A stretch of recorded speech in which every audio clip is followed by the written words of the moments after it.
என் பேர் ஜெகதீஸ்வரி. நான் ஆக்சுவலாக இந்த மீட்டிங் வந்து தூத்துக்குடியில் பண்ணணும்னு நினச்சேன். ஏன்னா நான் தூத்துக்குடியில் தான் படித்தேன். என்னோடய பிக்கஸ்ட் ட்ரீம் சொல்லலாம். நான் ஃபர்ஸ்ட் ஆஃப் ஆல் வந்து எப்போவுமே அங்கேருந்து தான் இந்த மேடையை பார்த்துருக்குறேன். ஃபஸ்ட் டைம் நான் இங்கேருந்து பார்க்குறேன். இது ஒரு லாங் ஜேர்னின்னு சொல்லலாம். என்னோடய லைஃப்பில் நான் ஃபஸ்ட் டைம் ஒரு அச்சீவ்மெண்ட் பண்ணேன்னா அது இதுன்னு தான் சொல்லலாம். நான் ஃபஸ்ட்டு வந்து தூத்துக்குடியில் 2016 வந்து ஜாயின் பண்ணேன். நவம்பரில் வந்து இன்னும் வரைக்கும் டேட் ஞாபகம் இருக்குது எனக்கு. நவம்பர் 6 குரூப் 4க்காக ஜாயின் பண்ணியிருந்தேன். அப்போ எனக்கு இதை பற்றி நோ ஐடியாஸ். அப்போ எங்கள் அக்கா, என்னோட எல்டர் சிஸ்டர், அவள் வந்து சென்னையில் ஒர்க் பண்ணிட்டு இருந்தா. அவளோட இதில் தான் நான் வந்து அவளோட சேலரி ஃபஸ்ட் இதில் தான் நான் வந்து உள்ளே வந்தேன். ஆனால் அதுக்கு பிக்கஸ்ட்டு சப்போர்ட் அப்படின்னு பார்த்தீங்கன்னா எங்கள் அண்ணா சொல்லலாம். ஃபர்ஸ்ட் ஆஃப் ஆல் என்னோட முயற்சி எல்லாமே எங்கள் அண்ணன் தான். அண்ணனா இப்படி பெரியம்மா பையன். எங்களுக்கு யாருக்குமே அம்மா அப்பா யாரும் படிக்கலை, 5 வரைக்கும் தான் படித்தாங்க. நம்ம ஃபேமிலியில் இவ்வளோ தூரத்துக்கு இப்படி ஒரு இடம் இருக்குது அப்படின்றது யாருக்குமே தெரியாது. எங்கள் ஊருக்கே தெரியாது. அப்போது எங்கள் அண்ணனுக்கு ஒரு சின்ன ஒரு இது, எங்கள் மாமா பிகாம் படிச்சிருந்தாங்க. அவருக்கு ஒரு அளவுக்கு இந்த மாதிரிலாம் இருக்குன்னு ஒரு ஐடியா. பட் அவரால் எந்த அச்சீவ்மெண்ட்டும் பண்ண முடியல. அதனால் அவங்க எல்லாம் வந்து அவங்களோட கனவை என்ன ரெப்ரசென்ட் பண்ணாங்க. கண்டிப்பாக நீ போவ, 6 மாதத்தில் படிச்சிருவ அப்படின்னாங்க. ஆனால் நான் இந்த இடத்துல சுரேஷ் இன்ஸ்டியூட்டுக்கு ஒரு பிக்கஸ்ட் தேங்க்ஸ் சொல்வேன். இந்த இடத்துக்கு இன்றைக்கி ஒரு சீனியர் ரெவன்யூ இன்ஸ்பெக்டராக என்னை நிறுத்தியிருக்குன்னா அது சுரேஷ் இன்ஸ்டியூட். அதுக்கு நான் ஃபர்ஸ்ட் ஆஃப் ஆல் தேங்க்ஸ் சொல்லிக்கணும். இன்னொன்று, நான் இங்கே வந்தேன் அப்படின்னா இன்றைக்கி எங்கள் அண்ணன் நான் மிஸ் பண்ணுறேன். பிகாஸ் அவனோட சூழ்நிலை இன்றைக்கி அவன் வர முடியல. அவன் வரதுக்கு ரொம்ப ஆவலாக இருந்தான். இப்போ வரைக்கும் ஒரு டைம் மெசேஜ் பண்ணி கேட்டே இருக்கிறான். ஏன்னா நான் ஒரு முயற்சியும் வந்து சின்னதிலே விடலை. 2017 ஃபஸ்ட்டு வந்து குரூப் 1 எனக்கு எலிஜிபிளே கிடையாது. என்னோட ட்ரீமே வந்து குரூப் 1 தான். அப்போ நான் எலிஜிபிளே இல்லை. அப்போவும் எங்கள் அண்ணன் சொன்னான், உன்னால் முடியும், நீ அதுக்கு படி, குரூப் 1 நினச்சி படி அப்படின்னா. நான் எக்ஸாமே அப்ளை பண்ணல, ஆனால் எழுதினேன். எனக்குள்ள நானே எழுதின மாதிரி ஒரு ஃபீல். அன்னைக்கு அதுக்கு அடுத்த எக்ஸாம் குரூப் 2A வந்தது. 1 மார்க்கு மிஸ் பண்ணேன். குரூப் 2 2018 ப்ரிலிம்ஸ் கிளியர் பண்ணேன், மெயின்ஸ் போனேன், மிஸ் பண்ணேன். குரூப் 1 கிளியர் பண்ணேன், மெயின்ஸ் போனேன், மிஸ் பண்ணேன்.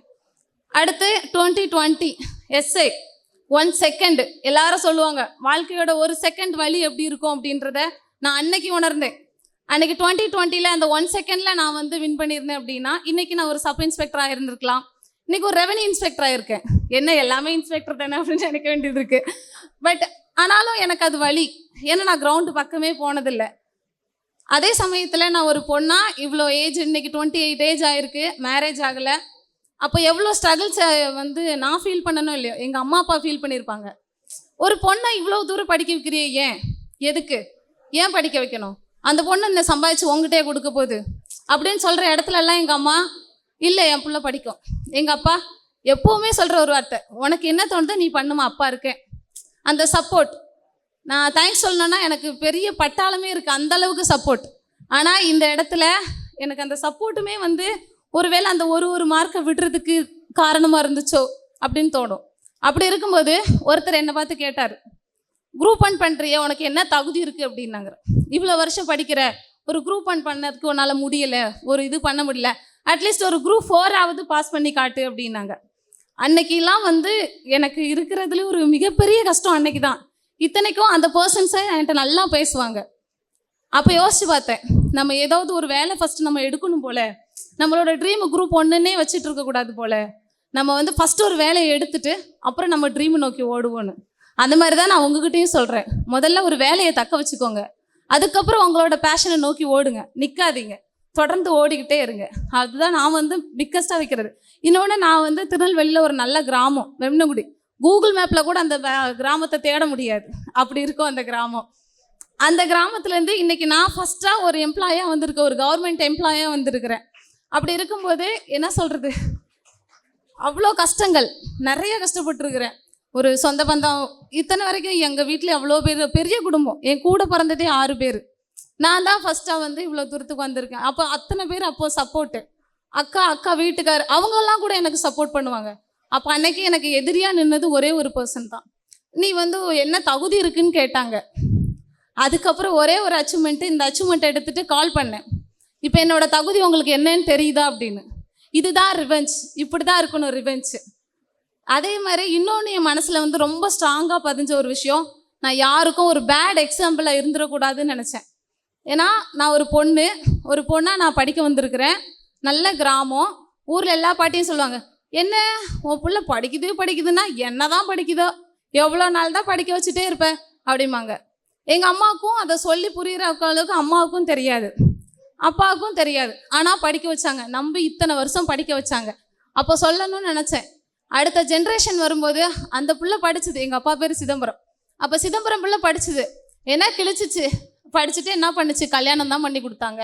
நீனும் அது மாதிரி படிக்கணுமா, அப்படிலாம் ஒன்றும் வேண்டாம் அப்படின்னு சொல்லிட்டு 18 வயசுலேயே கல்யாணம் பண்ணி கொடுப்பாங்க. இந்த மாதிரி ஒரு பேட் எக்ஸாம்பிளாக நான் இருக்கக்கூடாதுன்னு நினச்சேன்.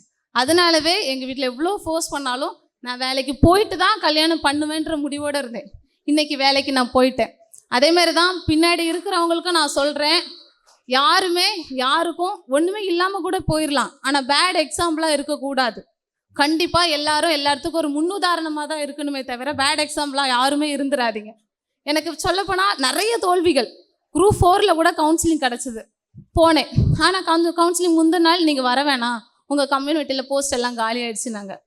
மொத்தமும் டிசப்பாயிண்டட். என்னடா ஒரு கட்டத்தில் நமக்கே ஒரு செல்ஃப் டவுட் வரும், நம்ம எதுக்குமே லாய்க்கு இல்லை, நம்ம சரிப்பட்டு வர மாட்டோம், அவங்கெல்லாம் சொன்னது உண்மைதான் போல், நம்ம எதுக்குமே இருக்க மாட்டோம் போல் அப்படின்னு.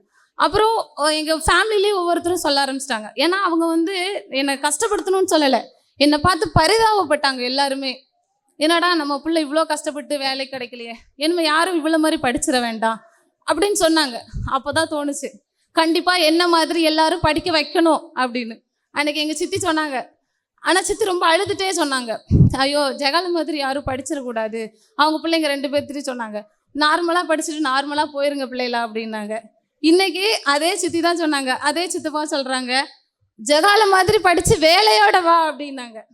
அது காரணம் இந்த இடம், இந்த revenue inspector, senior revenue inspector அப்படின்ற இடம். அந்த மாதிரி நம்ம யாருக்குமே எதுவுமே இல்லாமல் இருக்கிறத விட ஏதோ ஒரு விஷயம் 4 பேர் நம்ம பின்னாடி நல்லதாக வரணும். இவங்களை பார்த்து இப்படி ஆயிட்டேன்னு வரக்கூடாது. அதை மட்டும் எல்லாருமே குறிக்கோளாக வச்சுக்கோங்க. கண்டிப்பாக அன்னைக்கு நான் அங்கே இருந்தேன், இன்னைக்கு இங்கே இருக்கேன். ஆனால் அதுக்கு 7 வருஷம் ஜேர்னி இருக்குது. யாருக்குமே தெரியாது, அது அவ்வளோ வலியோடு நிறைந்தது. அந்த மாதிரி அதோட பெயின்ஃபுல்லாக நிறைய பேர் அங்கே இருப்பீங்கன்னு நினைக்கிறேன். கண்டிப்பாக உங்களுக்கும் ஒரு நாள் இந்த இடம் ரீச் ஆகும்.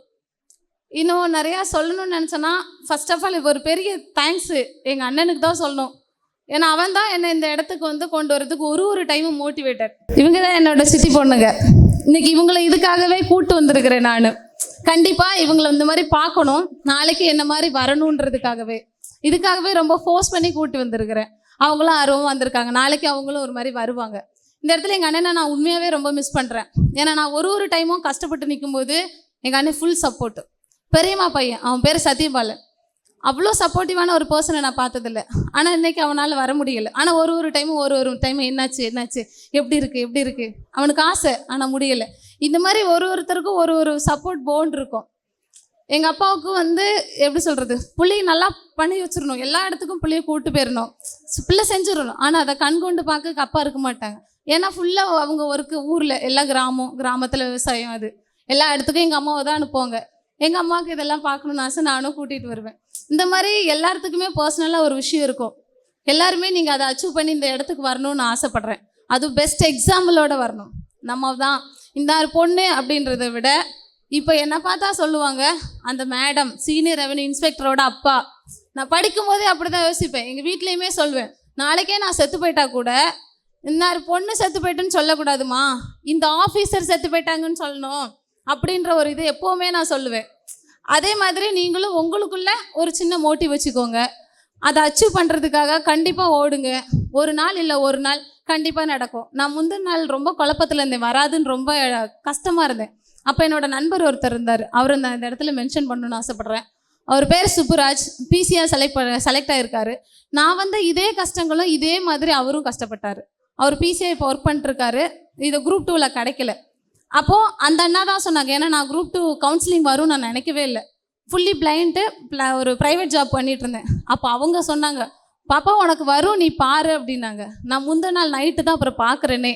அப்புறம் கனிமுருகன் சாருக்கு தான் கால் பண்ணேன், சார் இந்த மாதிரி போஸ்டிங்லாம் இருக்குது சார், எனக்கு எது எடுக்கணும்னு தெரியல அப்படின்னு சொன்னேன். அப்புறம் சார் சொன்ன கைடன்ஸ் அடிப்படையில் தான் நான் இன்றைக்கி ரெவென்யூ இன்ஸ்பெக்டரை எடுத்துருக்கிறேன்.